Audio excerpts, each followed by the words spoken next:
UP DElEd third semester के सभी प्रशिक्षार्थियों का स्वागत है आपका अपने यूट्यूब चैनल टेट की पाठशाला में। आज मैंने आपके लिए मैथमेटिक्स सब्जेक्ट से कुछ महत्वपूर्ण प्रश्न लेकर आया हूं, जो कि आपकी परीक्षा के लिए अत्यंत ही महत्वपूर्ण है। अगर आपको मेरा प्रयास अच्छा लगे तो मेरे चैनल को सब्सक्राइब, वीडियो को अधिक से अधिक शेयर एवं लाइक भी करिए। चलिए दोस्तों, चलते हैं आज के अपने पहले प्रश्न पर। पहला प्रश्न दिया गया है, गोला फेंक की एक प्रतियोगिता में प्रयुक्त गोले का पृष्ठीय क्षेत्रफल 616 सेंटीमीटर स्क्वायर है। इस गोले का आयतन ज्ञात कीजिए। तो इसको हल कर लेते हैं। अब जो जो दिया गया उसको हम लोग नोट कर लेते हैं। क्या दिया गया? पहला, गोले का पृष्ठीय क्षेत्रफल बराबर आप कितना दिया? 616 सेंटीमीटर स्क्वायर। अब आप जानते हैं कि गोले का पृष्ठीय क्षेत्रफल का फार्मूला क्या होता है। तो गोले का क्या होता है? पृष्ठीय क्षेत्रफल, गोले का पृष्ठीय क्षेत्रफल क्या होता है आपका? 4 pi r square, 4 pi r square. अब देखिए, पृष्ठीय क्षेत्रफल आपका दिया गया है तो पृष्ठीय क्षेत्रफल के हम 616 लिख देंगे और इसकी जगह आर की वैल्यू हम लोग निकाल लेंगे यहाँ से। तो आर की वैल्यू हम लोग निकाल लेते हैं पहले। तो यहाँ लिख लीजिए 616 बराबर 4 पाई आर स्क्वायर। अब देखिए, यहाँ पे आप हो सकता है 616 बराबर आपका 4 पाई की वैल्यू कितनी होती है? 22/7 गुणे आर स्क्वायर। अब आप इधर का तिर्यक गुणा कर दीजिए तो कितने हो गया आपका? 616 गुणे, ये देखिए 7 ऊपर चला जाएगा 7, और नीचे क्या हो जाएगा आपका? 4 गुणे आपका 22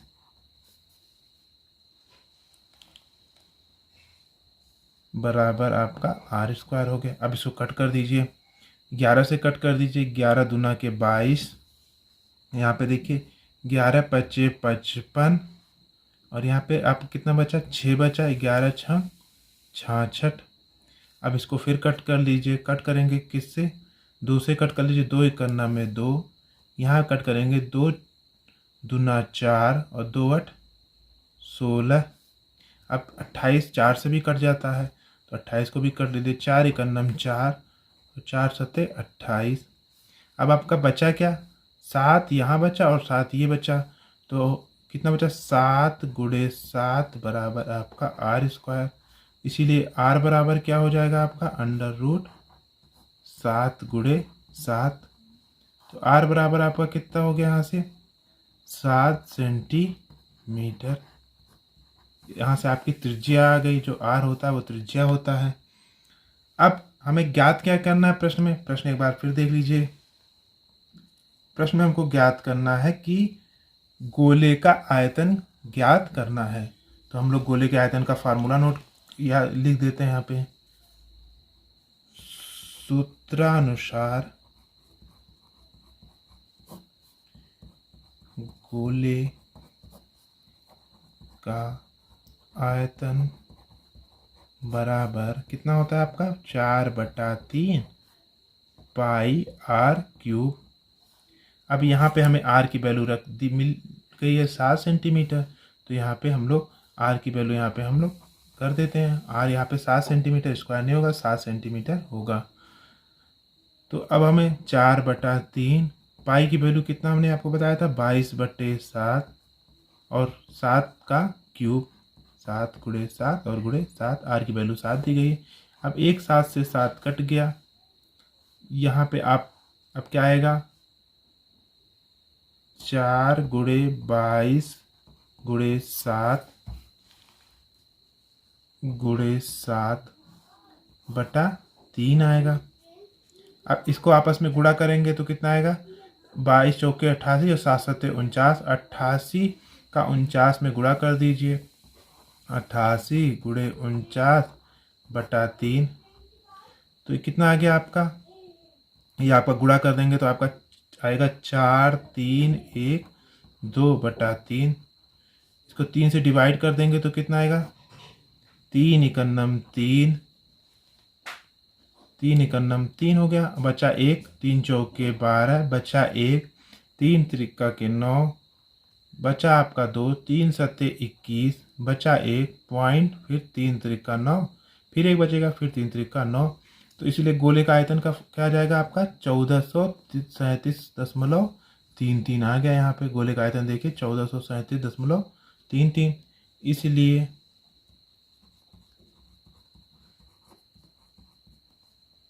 गोले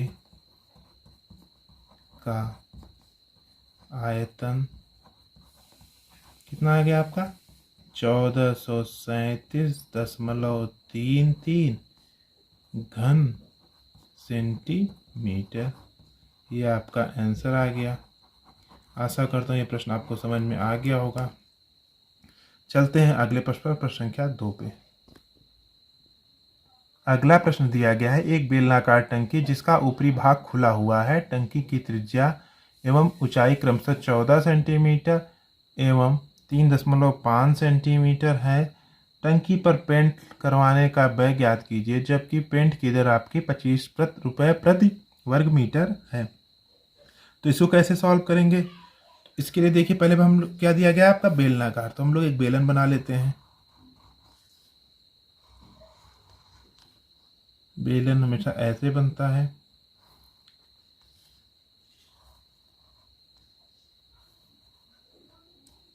अब देखिए क्या दिया गया, जिसका ऊपरी भाग खुला है। तो ऊपरी भाग आपका खुलने पे आपका कैसे दिखेगा, इसको मैं अलग दिखा देता हूँ। ये ऊपरी भाग अगर खुला है तो कैसे दिखता है, इसको देख लीजिए। ये देखिए, एक मान लीजिए ऊपरी भाग हो गया, ये उसका ऊपरी भाग हो गया। ये यहाँ पे मैंने इसको अलग करके दिखा दिया। अब भाग खुला है, टंकी की त्रिज्या आपकी कितना दी गई है, आपकी टंकी की त्रिज्या आपकी 14 सेंटीमीटर एवं ऊंचाई कितनी दी गई है, आपकी ऊंचाई आपकी 3.5 दी गई है। और त्रिज्या आपकी कितना दी गई है, आपकी 14, यह आपकी हो गई 14 सेंटीमीटर। अब देखिए क्या लिखा गया है कि टंकी पर पेंट करवाने पर व्यय ज्ञात कीजिए। तो आप क्या करेंगे कि जो एक उसके ऊपर एक वृत्ताकार क्षेत्रफल हो जाता है। देखिए ये जैसे है, अब यहाँ पे हम लोग क्योंकि खुला हुआ तो ये खोखला बेलन हो गया। अब खोखला बेलन के लिए क्या होगा, एक खोखला बेलन इस तरह बन जाएगा। ये आपका अंदर का बेलन का हो गया, ये खोखला बेलन हो गया। अब यहाँ से मान लीजिए ये आपका सेंटर O है, और यहाँ से आप करेंगे तो ये P आ गया यहाँ पे, और ये आपका AB हो गया। अब आपका क्या दिया गया है कि बेलनाकार, इसको मान लीजिए A, इसको मान लीजिए P और इसको मान लीजिए B। अब हमें क्या क्या दिया गया उसको नोट कर लीजिए। तो सबसे पहले दिया गया है त्रिज्या, तो आपका होगा यहाँ पे त्रिज्या बराबर आपका दिया गया है 14 सेंटीमीटर। और क्या दिया गया है, ऊंचाई, ऊंचाई टंकी कितनी दी गई है आपकी, ये आपको दी गई है 35 सेंटीमीटर। तो हम लोग को ज्ञात क्या करना है, बेलनाकार टंकी का पृष्ठीय क्षेत्रफल एवं पेंट कराने का व्यय ज्ञात करना है। तो सबसे पहले हम लोग क्या ज्ञात कर लेते हैं, सबसे पहले हम लोग ज्ञात कर लेते हैं बेलनाकार टंकी का संपूर्ण पृष्ठ। बेलनाकार टंकी का हम लोग संपूर्ण पृष्ठ ज्ञात कर लेते हैं। तो सबसे पहले बेलनाकार टंकी का संपूर्ण पृष्ठ कैसे निकालेंगे, जो वक्राकार भाग है इसका क्षेत्रफल निकाल दें, और एक सिरे का, मतलब ये जो सिरा दिया गया है यहाँ देखिए, एक सिरे का हम लोग इसका पूरे का क्षेत्रफल, ये पूरे का क्षेत्रफल निकाल लें। तो ये आपका बेलनाकार टंकी का संपूर्ण पृष्ठ आ जाएगा। तो यहाँ पे लिख देते हैं क्या क्या हम निकालेंगे। बराबर क्या हो जाएगा, वक्राकार भाग का क्षेत्रफल प्लस आपका वृत्ताकार सिरे का क्षेत्रफल। अब देखिए क्या हो जाएगा, अब हो जाएगा आपका बेलनाकार, जो चीज़ें दी गई हैं मैं यहाँ पे नोट कर लिया, अब आपको यहाँ पे हो जाएगा। तो बेलनाकार टंकी का संपूर्ण पृष्ठ, अब यहाँ पे देखिए वक्राकार भाग का क्षेत्रफल, तो वक्राकार भाग का क्षेत्रफल क्या हो जाएगा आपका 2πr और h। ये पाई आर एच ऊंचाई, पाई आर और एच में गुणा कर देंगे तो एक इधर 2πr h हो गया, प्लस वृत्ताकार मतलब वृत्त का क्षेत्रफल क्या होता है पाई आर स्क्वायर। ये आपका बेलनाकार टंकी का संपूर्ण पृष्ठ आ गया, संपूर्ण पृष्ठ का फार्मूला आ गया। अब यहाँ से हम लोग क्या कर लेते हैं, यहाँ से हम लोग कॉमन क्या ले सकते हैं, पाई और आर कॉमन ले सकते हैं ना। पाई आर कॉमन ले लिया तो कितना बचा आपका 2h और यहाँ से बचा r। अब हम लोग यहाँ पे वैल्यू रख देते हैं। पाई की वैल्यू कितनी होती है आपकी 22/7, पाई की वैल्यू 22/7। आर की वैल्यू कितनी हो गई आपकी, आर की वैल्यू हो गई आपकी 14 सेंटीमीटर दिया गया है, तो 14 सेंटीमीटर को आप मीटर में कर लीजिए तो कितना हो गया 14/100। यहाँ ब्रैकेट में 2 गुणे h कितना दिया गया, ऊंचाई आपका 35 सेंटीमीटर दिया गया, तो इसको मीटर में बदल लीजिए 35/100, प्लस r कितना है आपका 14/100 हो गया। यहाँ तक आपको समझ में आ गया होगा। अब इसको कट कर लीजिए, कट करने पे क्या आया,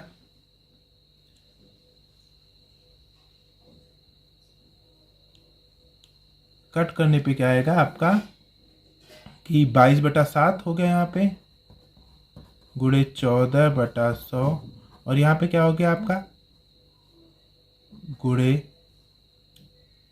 आपका कितना आएगा यहाँ पे पूरा सॉल्व करने पे आपका आएगा 0.84। इसको सॉल्व कर लीजिएगा। अब इसको सॉल्व करने पे हमारा क्या आएगा, इसको सॉल्व करने पे आपका आएगा 0.22 गुणे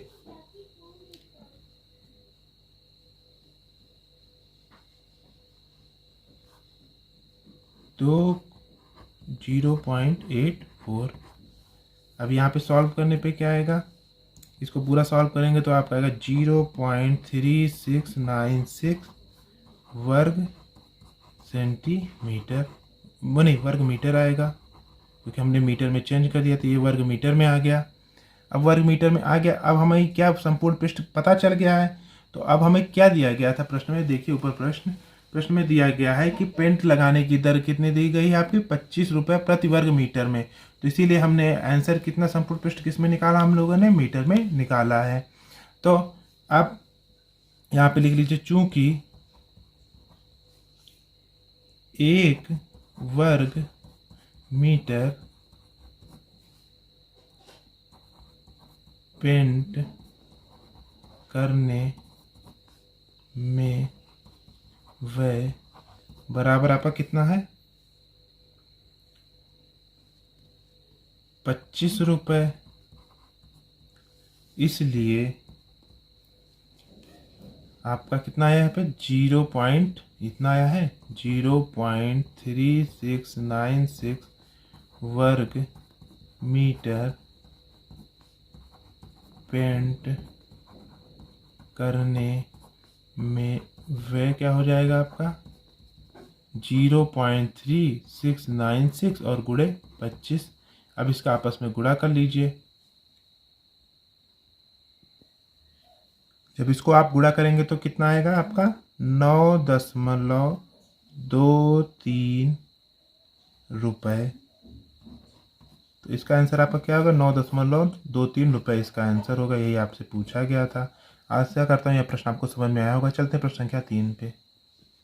दोस्तों प्रश्न संख्या 3 दिया गया, एक घनाकार ठोस का आयतन 125 घन सेंटीमीटर है, उसका पृष्ठ एवं विकर्ण ज्ञात कीजिए।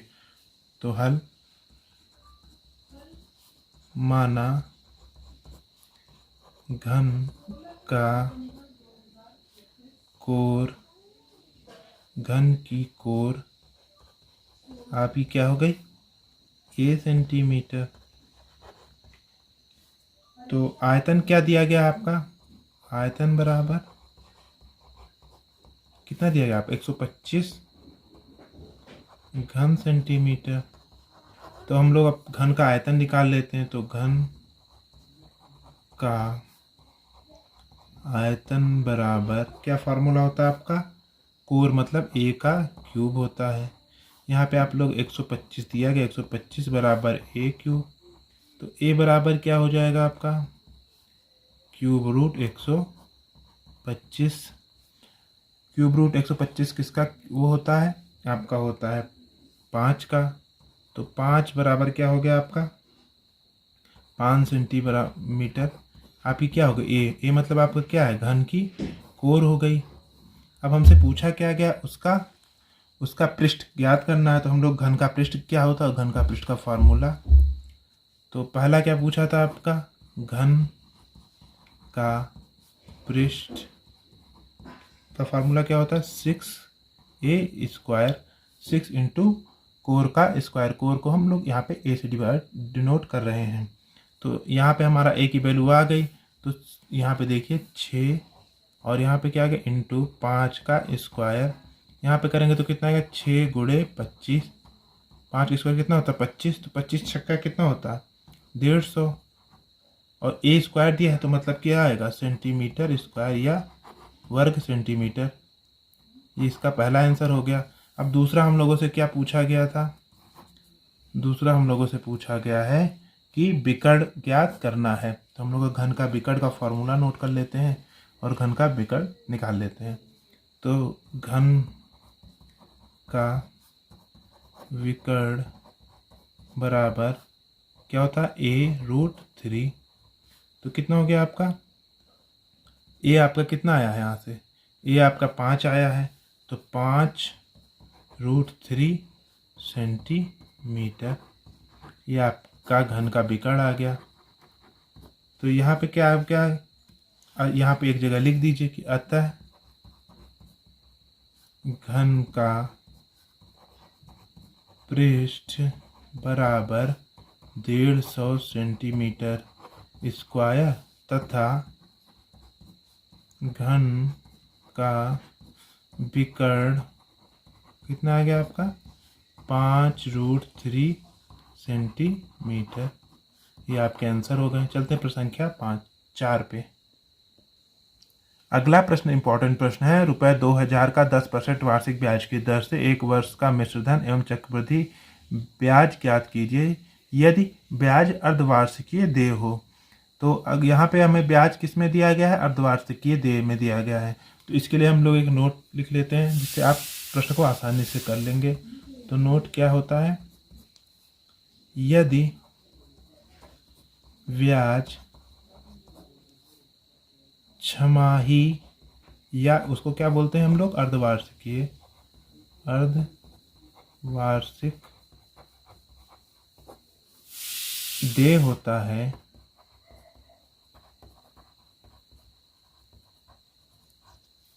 तो वर्ष में दी गई अवधि में किससे गुणा कर लेंगे हम लोग, 2 से गुणा करके उसे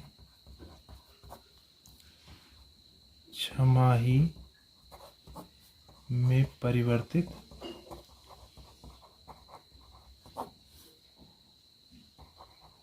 कर देते हैं तथा वार्षिक दर प्रतिशत में 2 का भाग करके छमाही ब्याज की दर ज्ञात कर लेते हैं। अब इसी चीज़ का यूज हम लोग यहाँ करेंगे। मैंने एक नोट लिखवा दिया है जो कि हर प्रश्न में आपको जो अर्धवार्षिकी दे वाला पूछेगा उसमें आप इस चीज़ का यूज करके आप प्रश्न को सॉल्व कर सकते हैं। तो यहाँ पे आपका देखिए नोट में क्या क्या दिया गया है, इसको आप एक बार नोट पढ़ लीजिएगा। अब जो जो चीज़ें दी गई हैं प्रश्न में उसको मैं नोट करके आपको प्रश्न सॉल्व कर देता हूँ। तो अब प्रश्न को सॉल्व करते हैं। तो पहले क्या आपका मूलधन क्या दिया गया था, मूलधन बराबर आपका दिया गया था 2000 रुपये, 2000 रुपये। दर क्या थी, दर आपकी थी 10% वार्षिक। तो उसको हमको किस में परिवर्तित करनी है, छमाही में। तो छमाही में हमने क्या ज्ञात करने के लिए क्या बोला था, लिखा था कि आपको जो दर दी गई उसको हमें किससे भाग देना है, 2 से भाग देना। तो 10/2 बराबर कितना है, 5% छमाही। यहाँ तक आपको समझ में आया होगा। अब आपका समय दिया गया था, समय कितना दिया गया आपका, 1 वर्ष। अब इसको हमको किस में परिवर्तित करनी है, छमाही में। तो 1 गुणे 2 से गुणा करना, बराबर कितना हो गया, 2 छमाही। अब हम लोग मिश्र धन का फार्मूला जानते हैं, उसको हम लोग नोट कर लेते हैं। तो मिश्र धन बराबर क्या होता है, मूलधन 1 प्लस दर बटा 100 की पावर समय, या ये हो गया आपका। अब हमें मूलधन कितना यहाँ पे दिया गया, 2000 रुपये, 2000 और समय की दर कितना दिया गया, 1 प्लस दर कितना है आपका, दर आपका 5% बटा 100, समय कितना आपका है 2। अब आप इसको सॉल्व कर लीजिए तो कितना हो जाएगा, 2000, इसको काट कर लीजिए, 5 का नम 5 और 20 पंचे 100। अब इसको करेंगे तो क्या, 20 का नम 20 और 21, 21/20 का होल स्क्वायर। यहाँ तक आपको समझ में आया होगा। अब इसको सॉल्व करते हैं आगे। इसको जब सॉल्व करेंगे तो क्या होगा, यहाँ देख लीजिए, ये हो गया 2000 गुणे 21/20 अब इसको अगर कट करेंगे तो कितना आएगा, 21 का स्क्वायर 441 होता है। इसको 2 जीरो से 2 जीरो यहाँ पे कट कर दीजिए, ये कितना आएगा, 2 धाम में हो गया यहाँ पे, और ये 2 से कटेंगे तो कितना आएगा, 5। या आपका 21 का स्क्वायर कितना, 441, तो हो गया आपका 21 का स्क्वायर 441 गुणे 5। अब 5 का इसमें गुणा कर देंगे तो कितना आएगा, 5 × 9 5 और 5 चौके 20 के 0 और 5 चौके 20 और 2 22। ये क्या आ गया आपका रुपए, ये आपका क्या हो गया, मिश्र धन। तो मिश्र धन हम लोग को पता चल गया, मिश्र धन कितना आ गया आपका, 2205 रुपये आ गया। अब हमसे पूछा क्या गया था कि मिश्र धन हमने पता कर लिया। अब दूसरा क्या चीज़ पूछा था, चक्रवृद्धि ब्याज। तो चक्रवृद्धि ब्याज क्या होता है, दूसरा, ये पहला आपका मिश्र धन हो गया, दूसरा हो गया चक्र वृद्धि ब्याज बराबर क्या हो गया आपका, मिश्र धन माइनस का मूलधन। अब मिश्र धन आपका कितना दिया गया, 2205 माइनस मूलधन आपका कितना था, 2000 रुपये। घटा देंगे तो कितना आएगा, 205 रुपये।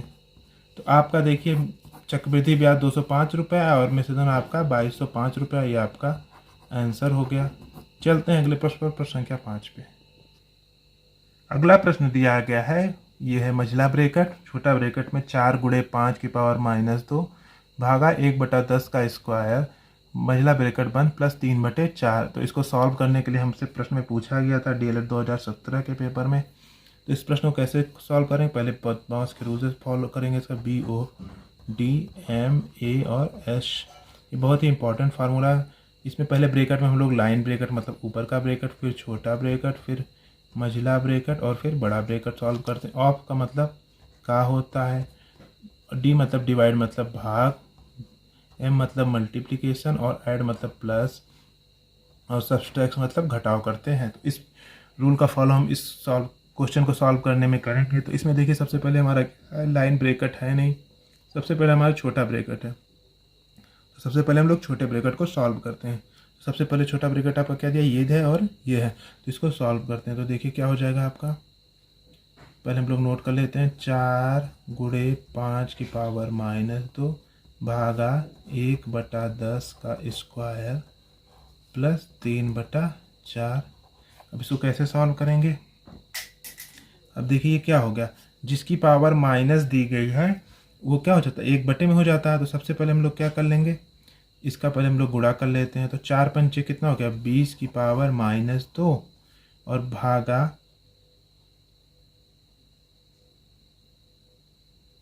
यहाँ पे प्लस होगा। अब यहाँ पे क्या है, प्लस 1/10, 1/10 का स्क्वायर, इसे रहने देते हैं, 1/10 का स्क्वायर, ये दिया गया प्लस 3/4। यहाँ तक आपको समझ में आया होगा। अब क्या करेंगे हम लोग, ये अब क्योंकि ये माइनस में दिया गया, ये नीचे जाके क्या हो जाएगा, पॉजिटिव में हो जाएगा। तो 1/20 का स्क्वायर प्लस ये कितना हो जाएगा, 1 हम लोग लिख सकते हैं 10 का स्क्वायर, क्योंकि 1 का स्क्वायर तो 1 ही होगा। ये हो गया प्लस 3/4। अब देखिए इसको सॉल्व कर लेते हैं। इसको सॉल्व करने पे क्या आएगा, आपका आएगा 1/20 का स्क्वायर कितना होता है, 400 प्लस 1/10 का स्क्वायर कितना, 1/100। ये हो गया आपका प्लस का 3/4। अब इसका एलसीएम ले लीजिए। एलसीएम लेने पे क्या होगा, अब इस ब्रैकेट को सॉल्व करेंगे तो कितना एलसीएम आएगा आपका, 400 लिया तो इसमें कितना है, 1 प्लस 100 का कितने करेंगे, 4, तो 4 हो गया प्लस का 3/4 हो गया। अब देखिए कितना हो गया आपका, ये हो गया 4 और 1 5, 5 आपका हो गया 400 प्लस का 3/4। अब इसको कट कर लीजिए तो कितना हो गया, 5 का 9 5 और 5 40, ये आपका आ गया 80 आ गया। तो अब क्या हो गया आपका, ये आपका हो 1/80 प्लस और ये 3/4। अब इसका हम लोग एलसीएम ले लेते हैं 80 और 4 का। 80 और 4 का एलसीएम कितना आएगा, 80 और 4 का एलसीएम आपका 80 आएगा। तो 80 आपका एलसीएम आ गया तो कितना हो गया आपका, यहाँ पे 80 हो गया। तो 80 करना में 80, एक ऊपर हो गया। अब इसको कट करेंगे तो कितना आएगा, 20 चौके 80, तो मतलब 20 आ गया, वो 20 तिहाई आपका ऊपर 60 हो गया। अब 60 और प्लस 1 कितना हो गया आपका, 61। तो इसका आंसर कितना आ गया आपका, 61/80। तो इसका सोल्यूशन का आंसर कितना आ गया आपका, 61/80 इसका आंसर हो गया। आशा करते हैं प्रश्न आपको समझ में आया होगा। चलते हैं अगले प्रश्न, प्रश्न संख्या 6 पे। आज का लास्ट प्रश्न है, कितने समय में ₹7500 का 11% वार्षिक ब्याज की दर से साधारण ब्याज आपका 4125 रुपये हो जाएगा। तो आपको यहाँ पे लिख दीजिए हल। मूलधन आपका कितना दिया गया है, रुपये आपका 7500। दर कितना दिया गया आपका, दर बराबर 11% का, दर बराबर आपका 11% दिया गया है। अब आगे क्या दिया गया है, आपका साधारण ब्याज कितना दिया गया है, आपका दिया गया रुपये 4125। तो हमें ज्ञात क्या करनी है, हमको ज्ञात करना है समय। तो समय हमको ज्ञात करना है, समय बराबर हम लोगों ने मान लिया n ज्ञात करना है हमको। अब देखिए आप जानते हैं साधारण ब्याज का फार्मूला, तो साधारण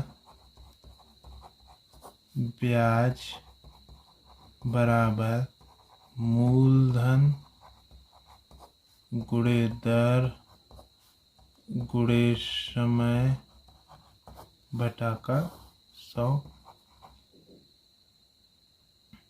तो अब हमें समय ज्ञात करना, तो समय के लिए हम लोग समय को एक जगह रख लेते हैं। तो समय बराबर क्या हो जाएगा आपका, साधारण ब्याज में 100 का गुणा कर देते हैं, साधारण ब्याज गुणे 100 डिवाइड बाय आपका क्या होगा, मूलधन इंटू दर। तो मूलधन गुणे दर। अब यहाँ साधारण ब्याज आपका दिया है कितना, आपका 4125 रुपये। तो आपका यहाँ लिख लीजिए 4125 गुणे 100 डिवाइड बाई आपका हो गया मूलधन आपका कितना दिया गया है, 7500। 7500 गुणे दर कितना दिया है, 11। 2 जीरो से 2 जीरो कट गया, 2 जीरो 2 जीरो कट गया। अब इसको हम लोग कट कर देते हैं। तो कट कर रही है, देखिए किससे कटता है, तो हम लोग 11 से कट कर देते हैं। तो देखिए यहाँ दिया गया 4125 और बटा 75 गुणे 100। इसको कट करते हैं अगले लाइन में, तो हो जाएगा 4125, ये हो जाएगा नीचे 75 और गुणे 11। अब इसको कट करते हैं, देखिए किससे कटेगा, 4 और 1 5, 5 2 7, 5 12, मतलब ये 3 से कट जाएगा। तो 3 से कट कर देते हैं, तो 3 से कट करेंगे तो कितना आएगा, 3 एकम 3, बच्चा 1, 3 त्रिका 9, आपका बचा 2, 3 सत्ते 21 और 3 पच्चे 15। यहाँ कटेंगे तो कितना आएगा, 25 आएगा, 3 दूना के 6 और 3 पच्चे 15, 25 आएगा। फिर 5 से हम लोग कट कर देते हैं, तो कितना आएगा, 5 25, और इसको कट करेंगे तो कितना आएगा, 5 दूना 10, बचा 3, 5 सत्ते 35, बचा 2, 5 25। अब इसको फिर से 5 से काट कर देते हैं, तो 5 से इसको कट करेंगे तो कितना आएगा आपका, 5 25 आएगा, बचेगा 2, 5 25। तो अब कितना बचा आपका, 11/55 बचा, अरे सॉरी 55/11 बचा। तो यहाँ पे नीचे हम लोग कर देते हैं, तो 55/11 बचा। अभी 11 सेकंड में 11 और 11 पचे 55। तो आपका कितना है समय, 5 वर्ष। तो आप समय बराबर 5 वर्ष, ये आपका आंसर हो गया। ये रहे आज के प्रश्न। आशा करता हूँ आपको सभी प्रश्न अच्छे लगे होंगे। अगर आपको मेरा प्रयास अच्छा लगे तो मेरे चैनल को सब्सक्राइब, वीडियो को अधिक से अधिक शेयर एवं लाइक भी करिए। मिलते हैं अगले वीडियो के लिए, तब तक के लिए नमस्कार।